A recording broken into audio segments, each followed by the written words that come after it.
Senhoras e senhores e queridos alunos, bom dia. Sejam todos muito bem-vindos ao nosso segundo dia de evento. Espero que todos tenham tido um excelente dia do nutricionista ontem. Antes de iniciar as palestras de hoje, eu vou dar 2 recados. Primeiro, o link do formulário para envio para as perguntas das palestras de hoje, eles estão no chat. Se você não encontrar no chat, eles estão no site. As perguntas enviadas vão ser respondidas logo após as palestras.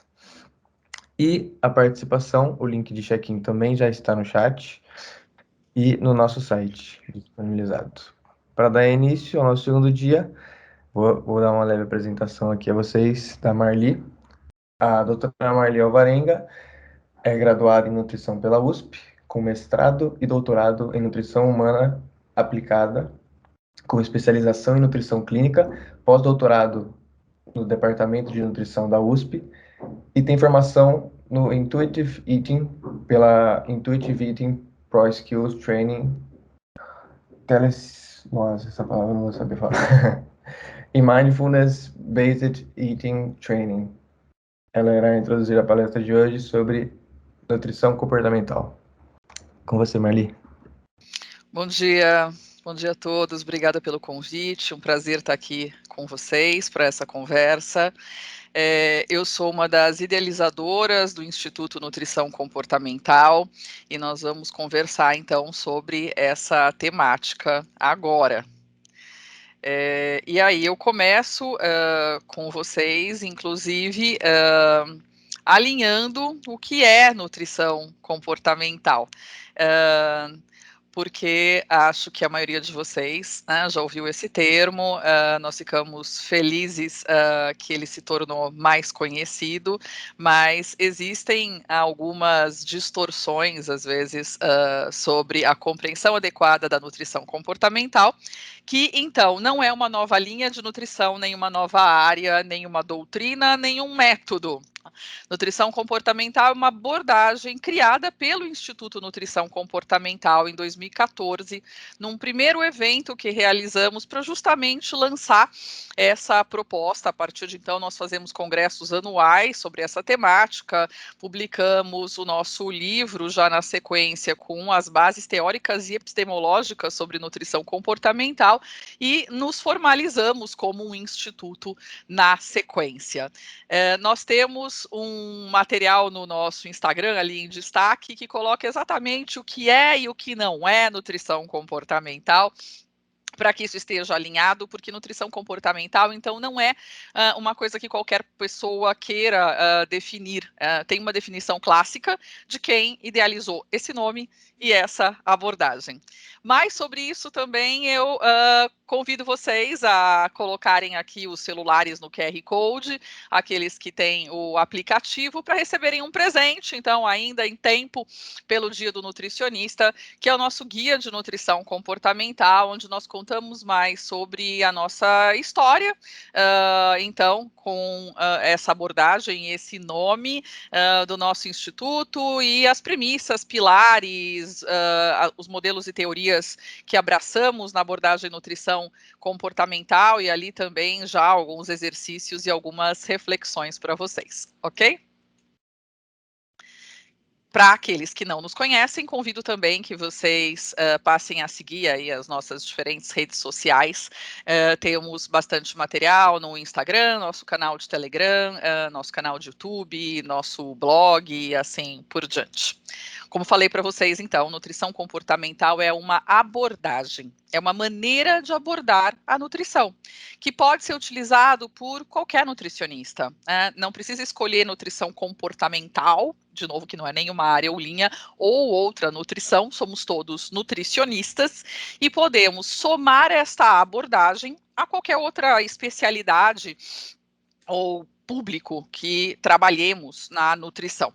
A ideia aqui é trazer uma abordagem inovadora para ampliar a atuação do nutricionista, saindo daquele viés mais biologicista clássico que usamos na nutrição, focando muitas vezes só calorias, nutrientes e os aspectos fisiológicos. Todos aprendemos na faculdade que a nutrição tem aspectos variados, mas na hora H com o paciente, muitas vezes não se defende de verdade os aspectos biopsíquicos, socioculturais em conjunto. E é essa a nossa defesa, numa abordagem, então, que tem bases científicas. Nós não criamos isso do nada. E por isso nós sistematizamos no nosso livro justamente quais são as bases da antropologia, da sociologia, da psicologia, que sustentam isso com modelos e estratégias validados pela ciência para trabalhar a mudança de comportamento. E dessa forma, nós acreditamos, então, que é possível promover um relacionamento melhor do nutricionista com seus pacientes, seus clientes e seus diferentes interlocutores. A abordagem nutrição comportamental que nós criamos, então, ela se comunica com um termo mais amplo utilizado na literatura internacional, que são as abordagens comportamentais, do inglês behavioral approach.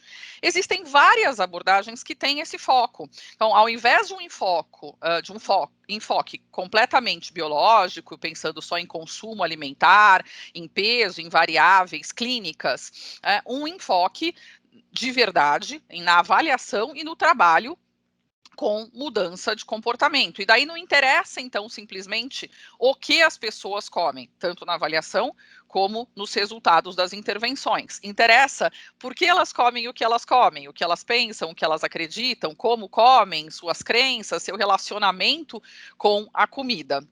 Nós temos uma revisão bastante importante, clássica, do jornal da Associação Americana de Nutrição e Dietética, que sumariza quais são as evidências justamente das teorias de mudança de comportamento e das estratégias de aconselhamento nutricional que fazem esse foco. Essa publicação já chama atenção para o fato de que a gente precisa estudar muito mais essas abordagens comportamentais nas intervenções, porque quando a gente vai ver os trabalhos, eles ainda usam muito mais as intervenções clássicas. Um outro nome que tem sido adotado para essas abordagens comportamentais como um todo é o termo abordagens não dieta. E também abordagens peso inclusivas. Essa é uma revisão sistemática, inclusive, que fala sobre isso, né, dizendo quais são, inclusive, aqui os modelos e teorias que recebem esse nome internacionalmente. Eles não citam a nutrição comportamental, porque a nutrição comportamental foi novamente criada aqui no Brasil pelo Instituto Nutrição Comportamental, mas se alinha diretamente a tudo isso que eu estou mostrando aqui para vocês. Quais são esses modelos clássicos que essas revisões destacam? Né? Aquilo que nós trabalhamos aqui também como estratégias validadas pela ciência para fazer mudança de comportamento e que colocamos desde a primeira edição do nosso livro, em 2015, e depois na segunda edição, que está publicada desde 2019, que é com essa capa que vocês devem conhecer. Tá? Então, existem modelos e teorias que vieram realmente da psicologia, mas classicamente, a terapia cognitivo-comportamental, a entrevista motivacional e o aconselhamento nutricional. O aconselhamento vem da psicologia e tem o braço então, do aconselhamento nutricional. O Mindful Eating, que se tornou bastante conhecido e que é uma estratégia mais interdisciplinar, que vem pela medicina com mindfulness e é abraçado por várias ciências, e até estratégias que foram criadas por nutricionistas, como o Comer Intuitivo, criado por 2 nutricionistas americanas.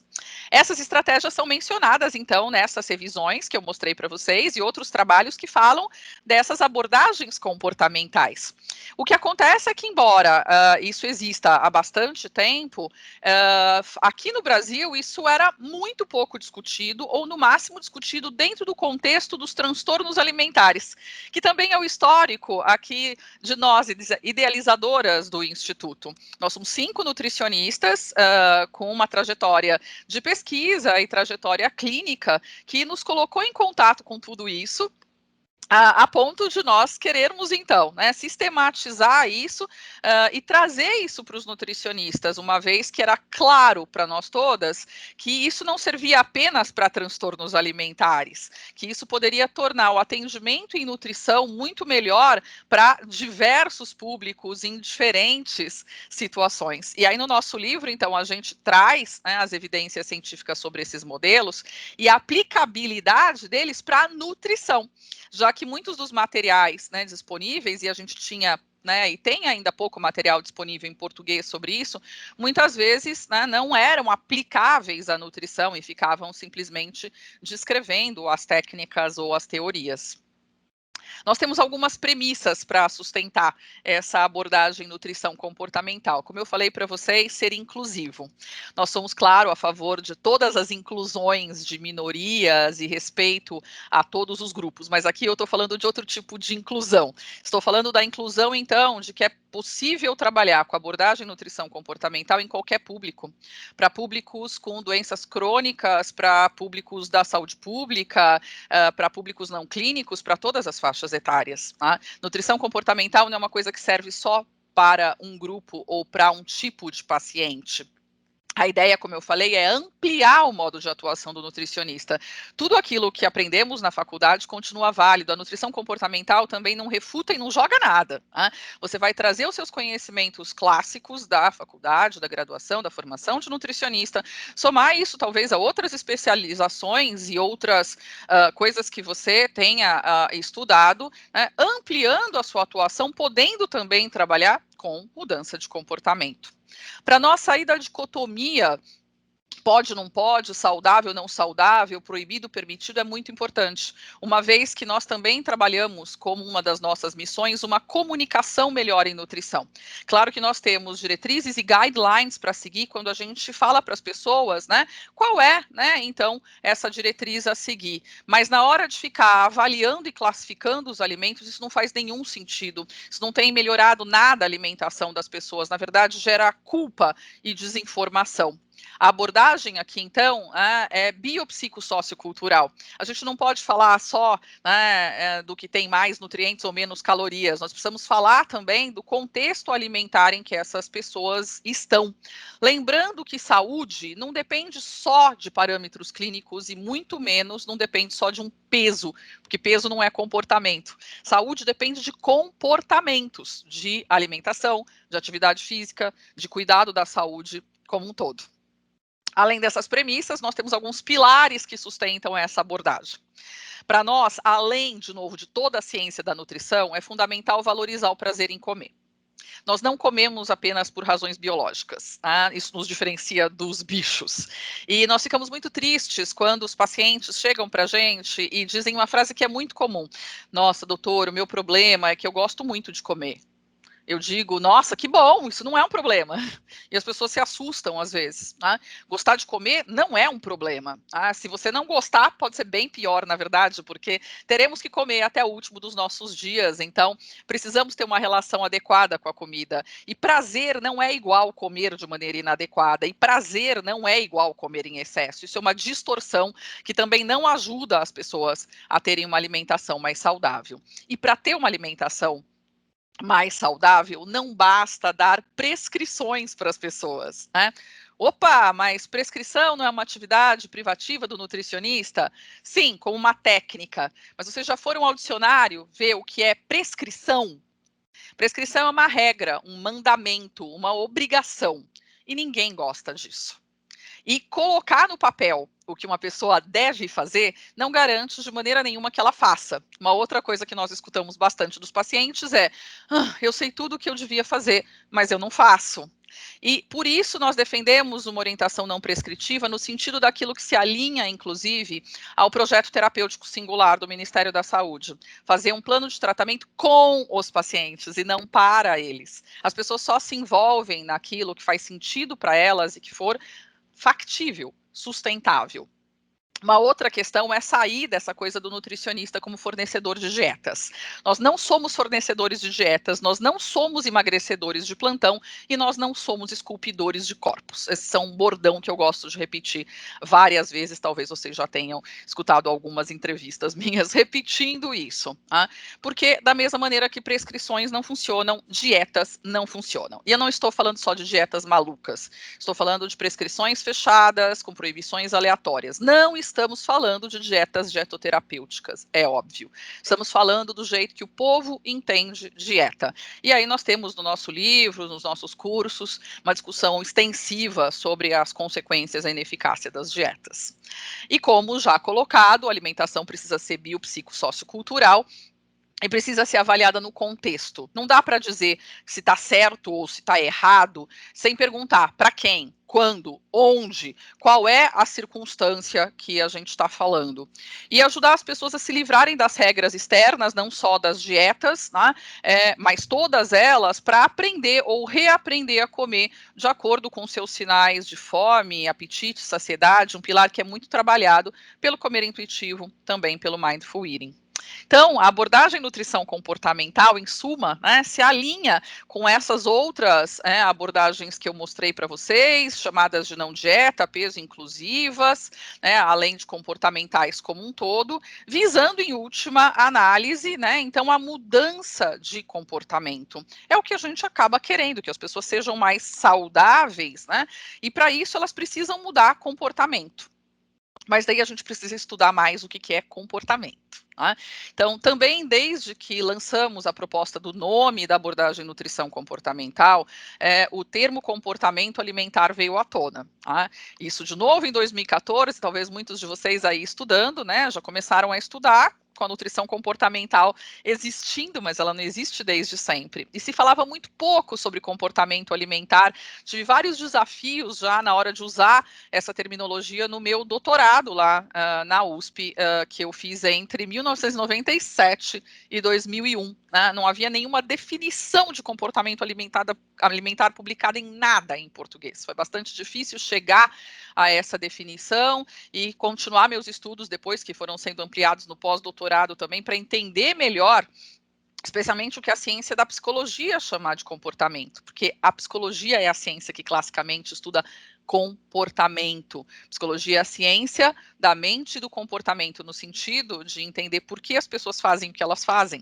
E a ideia, trazendo aqui para a alimentação, é entender por que as pessoas comem o que elas comem. A partir dos nossos estudos, então, nós definimos no livro Nutrição Comportamental que comportamentos são ações e condutas alimentares regidas por um conjunto de cognições, que são os nossos pensamentos, nossos conhecimentos, crenças e também valores com relação à comida, e também os nossos afetos. A gente explica isso em detalhes no livro, trazendo uma base principalmente da psicologia cognitivo-comportamental, e essa definição, ela não é uma definição que se encerra e a definitiva e a total, né? Mas toda vez que se vai falar de comportamento alimentar, é preciso defini-lo e com que base teórica você está falando, né? Entendendo uma coisa fundamental na nutrição, que o que as pessoas comem não é comportamento. Comer é um comportamento. O que as pessoas comem, que a gente pode medir em consumo alimentar ou consumo nutricional, não é comportamento, é consumo. Né? O comportamento envolve, de novo, como, né, com que sentimentos, conhecimentos, pensamentos, crenças, valores e afetos. Seguindo especialmente os meus estudos acadêmicos, hoje, na verdade, eu estudo um olhar muito mais behaviorista ou comportamentalista para o comportamento alimentar. Uma outra linha da psicologia que eu passei a explorar já depois do meu pós-doutorado. E nós publicamos recentemente esse outro livro, que é o Ciência do Comportamento Alimentar, que eu escrevi junto de uma psicóloga e de um nutricionista. Um livro que une bastante essas duas ciências para trazer isso aqui. Lembrando novamente, então, que no livro Nutrição Comportamental a gente fala da abordagem nutrição comportamental, criada pelo Instituto Nutrição Comportamental. Comportamento alimentar é uma coisa mais ampla. Que pode ser trabalhado, né, então, de diferentes formas. Nesse livro a gente traz uma visão de Skinner, que é um dos pais da psicologia, o pai do behaviorismo ou do comportamentalismo. O Skinner já defendia, então, que a gente precisa entender o comportamento como um evento, e um evento que tem antecedentes e consequentes. Então, pensando, né, no antes, por que a pessoa desenvolve, né, aquelas ações e condutas, o que aquilo gera, porque essas consequências acabam alimentando novos comportamentos. E ele tem um modelo chamado de modelo de multicausação, onde ele diz, né, que, trazendo aqui então para a questão alimentar, que nós fazemos algumas coisas porque são da nossa espécie, é filogenético. Tá? Nós comemos porque sentimos fome, e nós sentimos fome porque é uma série de mecanismos aqui, né, que alteram a nossa glicemia, a nossa produção de insulina, grelina, leptina, uma série de liberação de hormônios, neurotransmissores e substâncias que vão regulando esse nosso comer, passando então pelo sistema digestório, passando pelo sistema cerebral também. Isso é da espécie, isso é dado, todos os humanos funcionam dessa forma. Mas isso se soma ao longo da nossa trajetória a aspectos ontogenéticos, que são aspectos de aprendizado. Tem coisas que a gente faz porque é da espécie, tem outras que a gente vai aprendendo. Aprendendo com os pais, com os amigos, com a mídia, com a escola, com os profissionais. E não é só um aprendizado formal, é um aprendizado que tem muito de observação também, de vivências e de experiências, fazendo com que a gente selecione alguns comportamentos e descarte alguns outros comportamentos. E tudo isso permeado pela influência da cultura, porque nós humanos todos temos algumas características, aprendemos diferente, mas vai ser diferente se a gente morar no Brasil, no Japão, na China, na Arábia, porque existem questões diferentes colocadas ali. Isso falando de uma cultura de país que também é diferente nas culturas das famílias, nas culturas regionais, nas culturas religiosas, enfim. A gente destrincha nesse livro muito mais essas questões, então, relacionadas à operacionalização do comportamento alimentar. E vamos muito para uma discussão ampla do que nos faz comer, então, o que determina esse nosso comer, né? Nós somos seres, então, que vêm aí com uma bagagem, né? Todos nós, né? Essa bagagem de humano, né? Então, que nós temos, né? Mas também a bagagem daquilo que aprendemos sobre comida ao longo da nossa história e que vamos sempre construindo, né? Eu tenho uma, vocês todos têm uma também, né? Carregando essa nossa bagagem, né? É que nós vamos sendo submetidos a uma série de gatilhos que nos fazem, né, pensar, então, se a gente vai ou não comer. Desde o gatilho da fome ao gatilho da vontade, ao gatilho de eu falar que, de repente, para vocês, brigadeiro, hambúrguer, almoço, ou vocês verem uma imagem, né, ou alguém oferecer alguma coisa. Né? Todos esses gatilhos são antecedentes e para a gente resolver se vai comer mesmo ou não, escolher alguma coisa, a gente passa por processos de julgamentos e decisões. Tem uma ciência da psicologia, né, que trabalha com isso, julgamentos, decisões e escolhas, né, onde a gente faz análises de probabilidade para pensar se eu devo, não devo, vale a pena, não vale a pena, são processos psicológicos complexos até chegar, então, a comer alguma coisa, escolher alguma coisa, que tem consequências, como eu falei para vocês, e essas consequências podem alimentar novos comportamentos. Eu ainda posso olhar para esse processo todo de uma maneira mais micro. Eu posso olhar para um momento. Eu posso pegar, de repente, aqui, nós estamos online, mas se vocês estivessem num evento online, presencial e a gente tivesse um coffee break, eu poderia ir lá estudar esse momento, né? Então, da sua escolha ali, né? Considerando esses aspectos. A ciência do behaviorismo chama isso de uma análise molecular, né? Quando a gente olha para um momento ali de escolha alimentar e tenta entendê-lo. Mas a gente pode olhar isso, né, dentro da vida das pessoas como um todo, de um grupo como um todo, e essa perspectiva é chamada de perspectiva molar.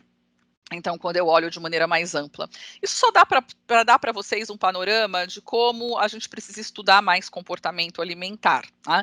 E não sair aí, né, com definições inadequadas, né, de que comportamento é um olhar, né, comportamento é uma ciência. E eu falo também para a gente tomar muito cuidado com as hashtags comportamento alimentar, porque tem muita bobagem nas mídias, né, colocando corpos, barrigas saradas ou dietas da moda com a hashtag comportamento alimentar. E também, então, quando falamos de comportamento alimentar, eu posso estar falando de coisas muito amplas. Né? Isso porque eu digo que eu recebo algumas demandas de pessoas que me procuram assim: nossa, eu gosto muito dessa área, eu quero fazer meu TCC, ou eu quero ir fazer uma especialização, um mestrado, um doutorado com comportamento alimentar. Você tem uma dica do que eu posso estudar? Né? O que você está falando quando você diz para mim que você gosta de comportamento alimentar? Comportamento alimentar é um guarda-chuva que abarca muitas coisas. Tá?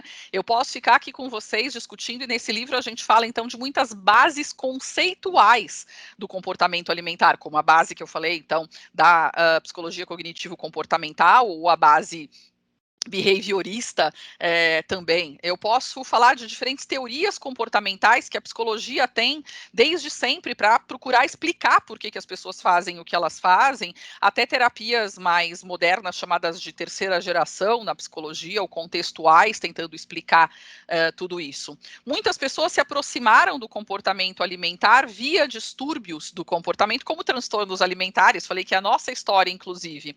Mas transtorno alimentar é só um nicho do comportamento alimentar, é um grupo que tem problemas. Tá? Ser especialista em transtorno alimentar não quer dizer que a pessoa conhece tudo de comportamento alimentar, e eu posso estudar comportamento alimentar de outras formas também, que não focando nos transtornos alimentares. Eu posso estudar escalas de avaliação do comportamento.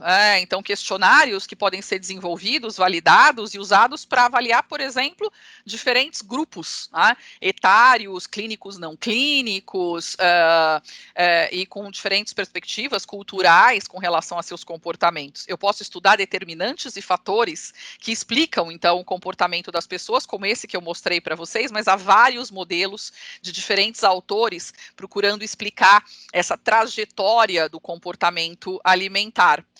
Na nutrição comportamental, a gente foca bastante nessa questão dos modelos e estratégias para trabalhar a mudança de comportamento. Então, porque justamente, eu acho que os nutricionistas precisam estudar mais tudo isso aqui, mas nós precisamos, realmente ter mais ferramentas para trabalhar com os nossos públicos na mudança de comportamento.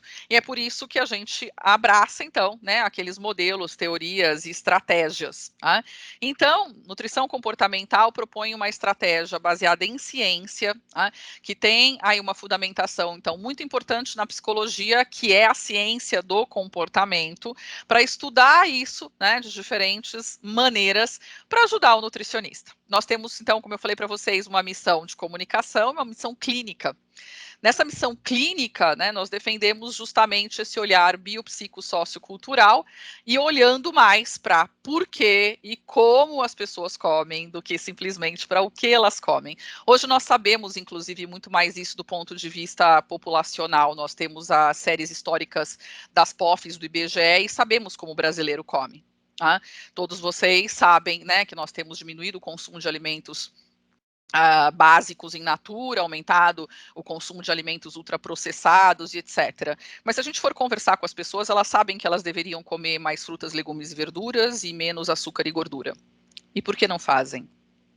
Existem vários aspectos envolvidos, sociais, econômicos, vivemos um momento horroroso no Brasil que tem impactado tudo isso, e vários outros aspectos que nós precisamos entender, e não basta então saber, não basta receber um papel com essas dicas para que a gente possa fazer um trabalho mais amplo. E defendemos do ponto de vista de comunicação, que, claro, ela tem que ser ética e científica, mas ela precisa ir além, ela precisa ser responsável, positiva e inclusiva.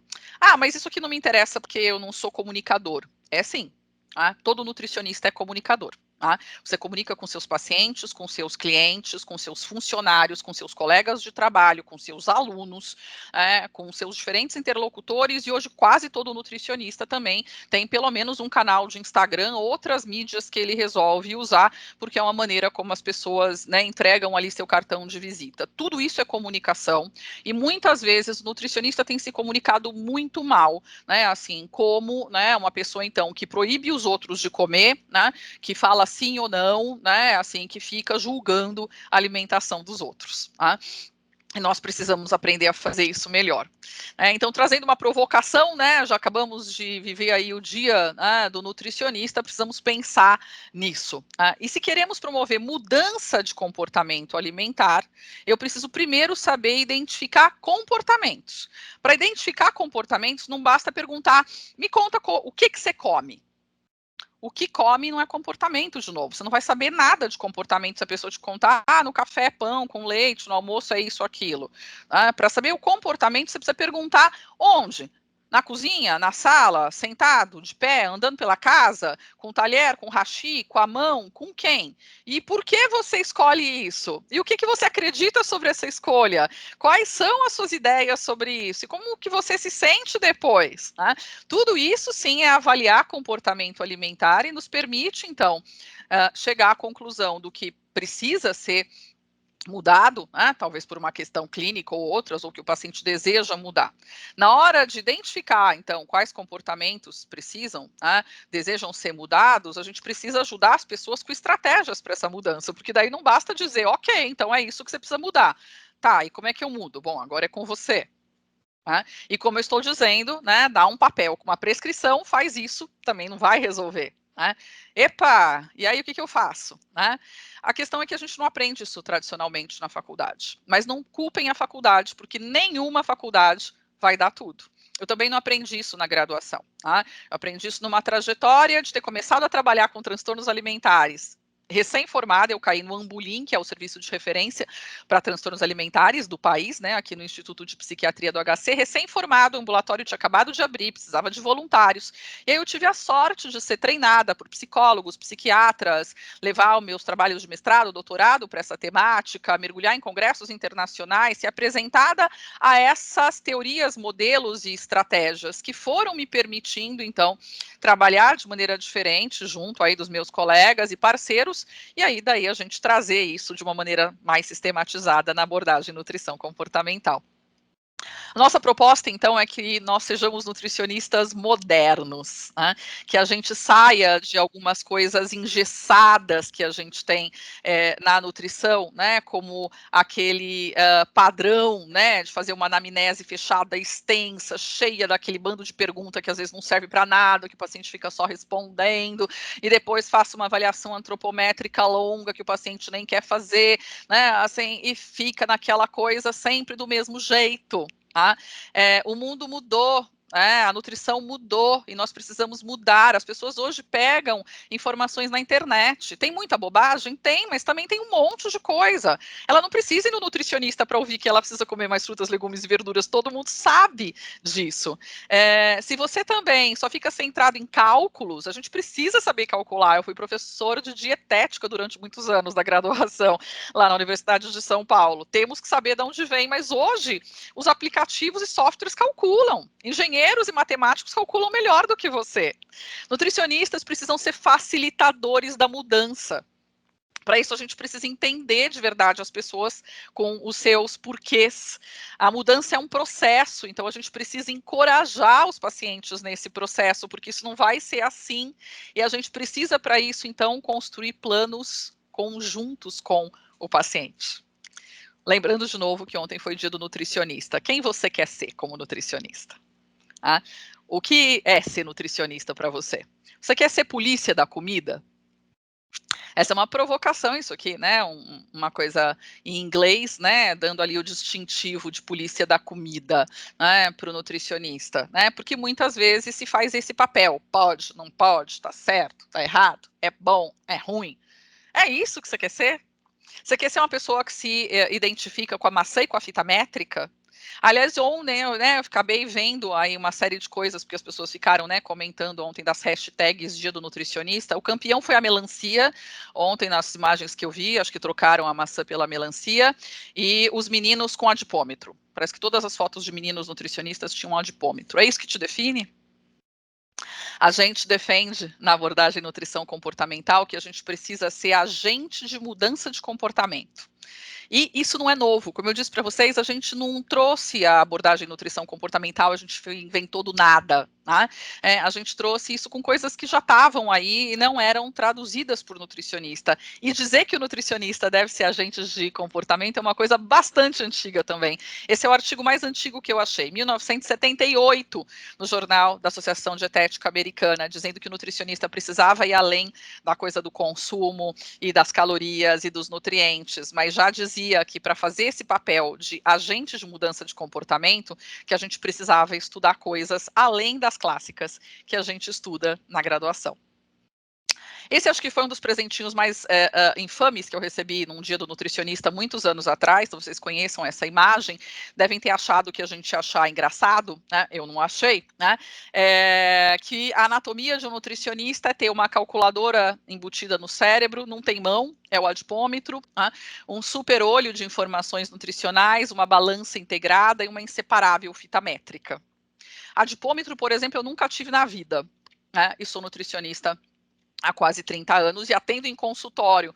A balança do meu consultório fica na sala do lado, porque eu não peso todos os pacientes. Só se precisa e só se ele quer, né? Porque é uma questão também de respeito.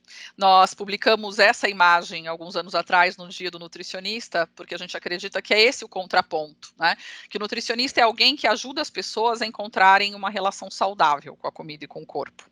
Que é alguém que incentiva os outros a ter autonomia alimentar, porque as pessoas não devem ser dependentes de um nutricionista, que ensina as pessoas a ter prazer e não culpa, que entende o papel da comida na vida das pessoas, que ajuda elas a lidarem com a comida, inclusive com comer emocional, cada vez mais evidente na vida difícil que temos hoje, e que ajuda as pessoas, então, a se identificarem ou resgatarem os sinais de fome, apetite e saciedade para guiarem o seu comer. Então, a nossa proposta, de novo, né, é sair dessa coisa das dietas restritivas, dos planos de gaveta, das coisas engessadas, das proibições que muitas vezes cercam essa ideia biologicista da nutrição. E trocar isso por planejamento alimentar, exercícios, metas. Né? Então, também existe uma distorção nesse o que é, o que não é nutrição comportamental, de achar muitas vezes que, né, na nutrição comportamental ninguém entrega nada para o paciente, não tem plano alimentar, né, não tem nada disso. Isso é uma bobagem, isso é uma distorção de quem não parou para estudar e não entendeu o que é a abordagem nutrição comportamental. A gente entrega muita coisa para o paciente, a gente não entrega uma dieta de gaveta, a gente não entrega uma lista de proibidos e permitidos. Tá? A gente trabalha muito com planejamentos alimentares individualizados, feitos com o paciente durante a consulta, uma série de exercícios para trabalhar percepção de fome, organização alimentar, diferença entre o comer emocional e as sensações de fome, milhões de outras coisas que podem ser trabalhadas, aprendendo-se, por exemplo, né, a lidar com coisas que vêm desses modelos e teorias que oferecem uma série de estratégias que nós podemos traduzir, então, para a nutrição. Nós escrevemos sobre todos esses no nosso livro, né, e são os que nós abordamos nos nossos cursos e tal, não porque se encerram aqui. Tá? Mas porque esses são, né, os que têm mais fundamentação científica, foram os que a gente sempre foi estudando mais. Agora, por exemplo, no livro Ciência do Comportamento Alimentar, nós estamos falando de outras teorias comportamentais também, né, da terapia dialética comportamental, cada vez mais estudada também para transtornos alimentares e compulsão alimentar, e outros modelos e teorias podem ser incorporados para esse trabalho. Assim como nós somamos também, né, no livro, nos nossos cursos, nessa abordagem, uma série de outras ferramentas, porque nós precisamos desenvolver mais habilidades. Né? Não adianta a gente ter só o conhecimento técnico, a gente precisa ter habilidade de comunicação, a gente precisa ter habilidade para se relacionar com o outro, que são as habilidades interpessoais, a gente precisa ter habilidades terapêuticas, né? E não confundam com, mas eu não sou psicólogo. Não, nós não somos psicoterapeutas, mas somos terapeutas. Todo profissional de saúde é um terapeuta, né? E deveria saber fazer esse papel. Então, uma série de ferramentas também devem ser mais conhecidas e trabalhadas para se fazer o trabalho de mudança de comportamento alimentar. Para oferecer tudo isso, então, né, para os nutricionistas, é que nós nos formalizamos como um instituto. Tá? E nós colocamos novamente, então, as nossas bases teóricas no nosso livro. A gente tem um outro material também pela editora Manoli, que são cartões com estratégias para a prática clínica, né, com situações que os pacientes trazem e como responder. Nós temos, então, uma série de materiais gratuitos que nós oferecemos no nosso canal do YouTube, no nosso blog, nas nossas mídias, fazemos eventos gratuitos com frequência. Teremos dia 11 de setembro agora um segundo encontro de nutrição comportamental, que está lá comunicado nas nossas mídias, é gratuito, basta se inscrever e estar com a gente, assim como a gente oferece uma série de cursos de extensão que estão descritos lá na nossa página, muitos deles trabalhando, então, essas teorias, esses modelos, né, alguns focados em alguns públicos específicos e etc., assim como temos um curso de capacitação em nutrição comportamental, que dura 1 ano, e aí é um curso, então, mais denso, né, com conteúdos teóricos, mas também com muita aplicabilidade prática de como ser esse nutricionista que trabalha, então, né, com abordagem nutrição comportamental. Então, eu convido vocês para conhecerem tudo isso conosco lá no nosso site, para estarem conosco nessa construção, né, então, de um nutricionista que sai, então, desse papel de polícia da comida, né, e que se torna de verdade um agente de mudança de comportamento. Convido vocês de novo, então, para baixarem nosso guia de nutrição comportamental e conhecerem mais, então, isso tudo, guardarem isso com vocês, se desejarem, e ficamos à disposição lá no Instituto, né, porque nosso objetivo, então, realmente é construir aí uma comunidade de nutricionistas diferentes, mais modernos, mais humanizados, e que possam, de verdade, ajudar as pessoas a terem uma relação mais saudável com a comida. Obrigada, e eu fico à disposição para perguntas. Muito obrigado, Marli. Eu vou passar a palavra agora para a professora Maria Camila, para ela poder ler as perguntas para você. Oi, Marli, bom dia. Bom dia. Obrigada, viu? Obrigada Prazer. pela sua fala. Prazer é todo nosso. Queria muito te agradecer em nome dessa comissão e em nome da Faculdade de Nutrição da PUC de Campinas. Para nós é uma honra, uma alegria ter você aqui conversando com a gente.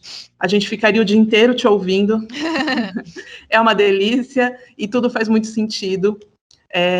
Então, queria te agradecer. Tem algumas perguntas no nosso link, e então eu vou fazê-las agora. Tá joia. A primeira é da Caroline.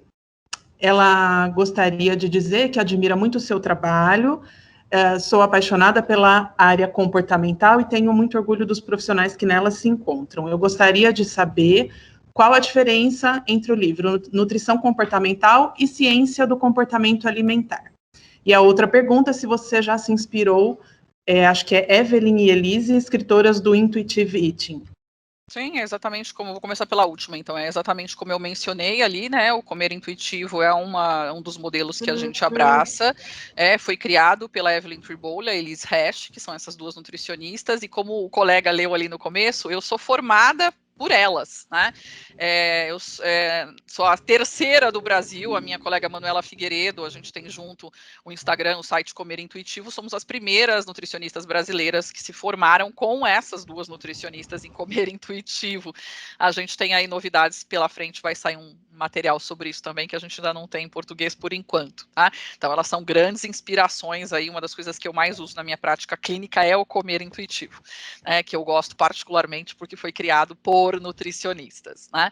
Os dois livros, eles se alinham, eles são interessantes com certeza para todo mundo que quer trabalhar com comportamento alimentar, mas como eu destaquei, o livro Nutrição Comportamental, a gente fala da abordagem nutrição comportamental, que o nosso instituto criou.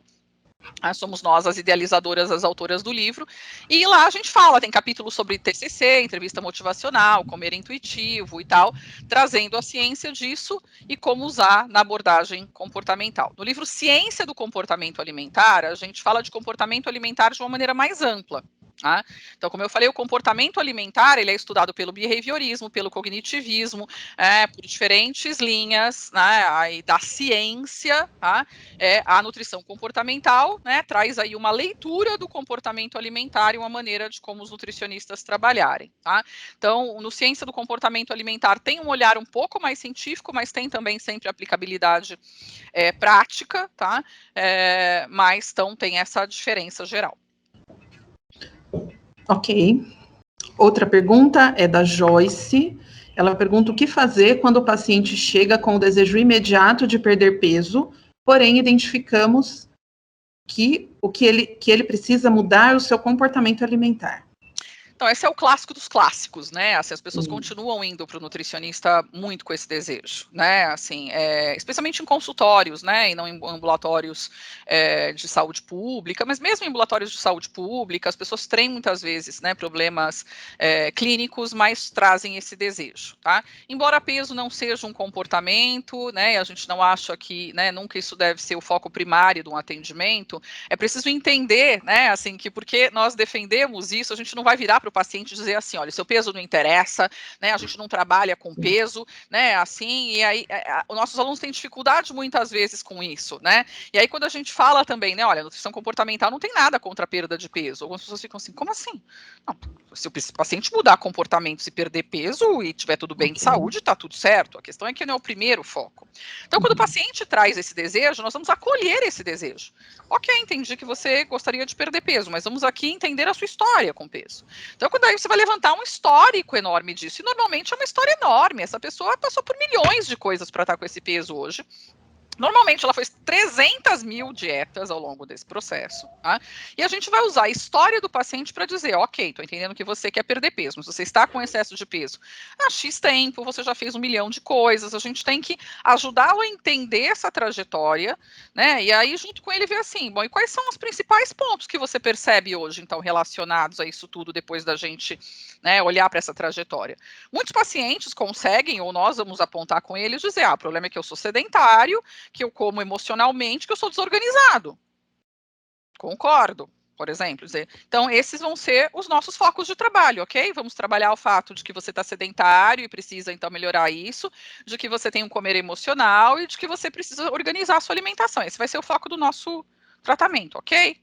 Isso é um jeito de endereçar comportamento, sem ter que ter um discurso, tá? Muita gente se preocupa em ter que falar assim, eu sou nutricionista comportamental, eu não trabalho com peso, eu não trabalho com dieta. O paciente não entende nada disso. Aliás, eu sou nutricionista comportamental. Não existe esse título. O paciente não sabe o que é isso, não. Né? Tá? Então, né, assim, é o jeito de focar o atendimento, né, para chegar nessa questão. Perfeito. A pergunta seguinte é da Luísa. Ela diz, primeiramente, parabéns pela palestra, gostaria de saber, na sua opinião, quais os pré-requisitos que você acredita ser fundamentais em uma especialização de comportamento alimentar. E o que falta no nutricionista da atualidade? É complicado, né? O que falta no nutricionista da atualidade. Eu dei uma palestra, né, também segunda-feira, aí, essas palestras do Dia do Nutricionista. Acho que a gente tem vários desafios aí, né, como professores, como instituições, né, na formação, né, dos nossos egressos. O nosso curso é um curso muito generalista, a gente pode trabalhar em muitas áreas diferentes, né, e o curso tem que dar conta de colocar tudo isso, né? Então, assim, o curso nunca vai te dar tudo. Tá? Então, se você quer ser nutricionista esportivo, você vai ter que sair da faculdade e fazer especialização. Tá? Por exemplo, na USP tem uma disciplina não obrigatória. Tá? Assim, eu, por exemplo, não tive nenhuma de nutrição esportiva, porque na faculdade de saúde pública não tem isso, ponto. Tá?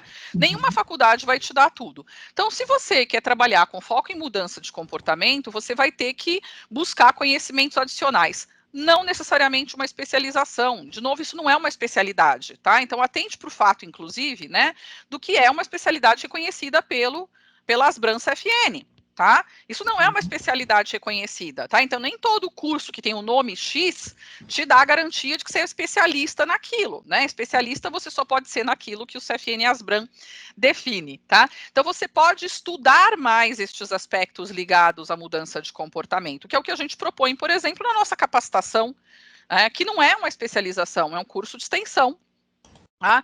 Onde a gente te ensina a trabalhar isso, tá? E não necessariamente é uma especialização, tá? E você pode fazer cursos diversos, tá? Aqui a gente não tem tanta coisa no Brasil, mas você pode estudar TCC, entrevista motivacional, comer intuitivo. Você pode estudar todas dessas coisas, né? Para aprender mais sobre comportamento alimentar. Ok. A próxima pergunta, Marli, é com relação à capacitação, então eu vou emendar aqui. A Carol está perguntando se o Instituto tem pós e capacitação e se pode fazer a partir de quanto tempo e se só depois de formado. Então, a gente tem uma capacitação, lembrando que um curso de pós-graduação, né, gente, por questões do MEC, etc., ele tem que ter uma carga horária enorme, ele tem que ter TCC, ele tem que te ensinar a metodologia da pesquisa e tal, né? Nosso objetivo como instituto não é nada disso, não é ensinar aquilo que você já sabe, ou essas coisas que outras pessoas já ensinam, né? A gente quer ensinar realmente o que é diferencial, então é um curso de extensão, tá? Então tem uma aplicabilidade, né, prática, tá? Você pode fazer desde o último ano da faculdade. Ok. Próxima pergunta, não tem o nome aqui de quem fez, mas a pessoa pergunta, Marli, eu gostaria de saber se você vê a possibilidade de encontrar um meio termo entre a nutrição que envolve dietas e cálculos e a nutrição comportamental, adaptando de acordo com o perfil do paciente. Nós não somos contra nenhum cálculo também, tá? Dieta, se for dietoterápica, ok. Se for qualquer outra coisa, não. Incompatível, tá? Dieta restritiva é incompatível com mudança de comportamento, tá? Com questões dietoterápicas é óbvio, tá? Eu não posso calcular nunca? Posso. Eu tenho um paciente, de repente, renal crônico gravíssimo, preciso aqui, tá, de ver coisas específicas das gramas de proteína, de potássio, etc. E o paciente está precisando disso, claro que eu posso calcular, tá? As coisas não são excludentes, gente. A questão que a gente discute é se é obrigatório. Tá? Então, mesmo para a doença renal crônica, por exemplo, que tem essas questões, você pode trabalhar com foco comportamental. Eu tenho um trabalho conjunto hoje com a doutora Lilian Cupari, numa orientação de doutorado de uma aluna dela, que foi uma intervenção com mulheres doentes renais crônicas, diabéticas, do ponto de vista comportamental, porque elas estavam cansadas de saber da proteína, do potássio, etc., e não conseguiam mesmo assim seguir. A gente não ficava lá fazendo contas e muito mais discutindo com elas quais eram as dificuldades práticas, né, para lidar com as recomendações dietoterápicas delas, tá? Mas não é que você, eu, né, gostei muito, faz muito sentido para mim, eu tenho que abandonar as contas, não é isso, gente. De novo, é inclusivo. Ok, perfeito. A próxima pergunta é da nossa professora Elisa Jaquix. Obrigada, viu, Elisa, pela pergunta. Ela te parabeniza, Marli, pela palestra. Vocês Obrigada. utilizam ferramentas específicas para o tratamento de compulsão alimentar? Como lidar na prática nessa situação, considerando a abordagem comportamental? Então, essa é uma das situações que tem, né, maior aplicabilidade aí do foco comportamental, já é o que se usa desde sempre, né? Então, a terapia cognitivo-comportamental é a mais estudada para o tratamento dos transtornos alimentares e da compulsão alimentar. Então, os psicólogos vão trabalhar muito com a parte cognitiva, né, que é a parte de crenças disfuncionais e etc. E os nutricionistas trabalham desde sempre, quando são treinados ali em transtornos alimentares, para trabalhar com a parte comportamental, exatamente, tá? Então, porque dizer para a pessoa, né, compulsiva, se esforça, faz um esforço e não come, é a coisa mais estúpida que se pode dizer. Você precisa justamente das ferramentas, né? Desde uma ferramenta das mais óbvias, que é da terapia cognitivo-comportamental, que é o diário alimentar. Diário alimentar não é uma invencionice, tá? Que a gente chama muitas vezes, né, na nutrição de registro, muitas vezes quando a gente faz registro, a gente só quer saber do consumo.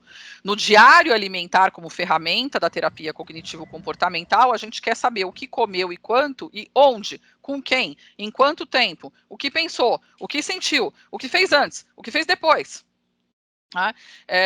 E aí a gente tem várias outras ferramentas para trabalhar, tá? Então, muitos desses materiais a gente tem por si só ferramentas, tá? Então, por exemplo, o livro Comer Intuitivo tem várias ferramentas para trabalhar em várias situações, né? No livro Nutrição Comportamental, a gente traduziu várias ferramentas, tem um capítulo final só de exercícios e ferramentas, que a gente traduziu algumas, mas muitos desses materiais tem várias que a gente vai adaptando, então, para o trabalho de mudança de comportamento alimentar.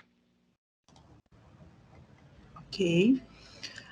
Uma outra pergunta da Carol. Tem uma frequência ideal para retorno de uma pessoa que precisa melhorar o comportamento com a comida? E se é necessário estar sempre disponível para dúvidas e apoio? Precisa ser um trabalho sempre muito mais processual, tá? Então não tem uma coisa ideal, porque na verdade o ideal a gente vai ter que discutir também de acordo com a disponibilidade de tempo e financeira dos pacientes, né? Quando a gente está oferecendo um tratamento pago, digamos, né? Assim. Só que aquele modelo clássico, faz a consulta, faz uma anamnese enorme, uma avaliação antropométrica, volta daqui um mês para pegar a dieta, não funciona, tá? Aliás, a gente nem acha que é, né, a consulta para pegar a dieta, tá? Então é preciso ver os pacientes com mais frequência, tá? E aí vai ter que se discutir a frequência possível, né, em função disso tudo, e precisa, sim, ter um contato mais frequente. Então, não é que você precisa estar disponível 24 horas no WhatsApp, obviamente, isso é impossível. Tá? Agora é encontrar a sua maneira de trabalho, tá? E também, então, não quer dizer, né, que tem uma perfeita, tá? Eu, por exemplo, né, discuto com meus pacientes, né, com que frequência a gente vai se ver, e às vezes é semanal, quinzenal, de 3 em 3 semanas, de mês em mês, mas eu sempre proponho falar com os meus pacientes, que seja por uma mensagem de WhatsApp, que seja por um e-mail, semanalmente, para saber como foi sua semana, foi tudo bem, etc. Tá? Essa é a minha maneira de trabalhar, tá? E esse contato mais frequente faz muita diferença. Perfeito. A gente já está encaminhando para o final, tá, Marli? Tem mais uma pergunta sobre os livros da Caroline. Você recomenda ter os 2 livros? E fora esses 2, se tem mais algum livro que você recomenda para quem quer se aprofundar nesse assunto? Então, a gente tem 3 livros, né, aí ligados do nosso grupo, como eu falei para vocês, o Nutrição Comportamental, o outro, na verdade, né, são uns cards, né, como a gente chama, é um baralho da Manoli, tudo vocês conseguem localizar no site da editora, que é a editora Manoli, tá?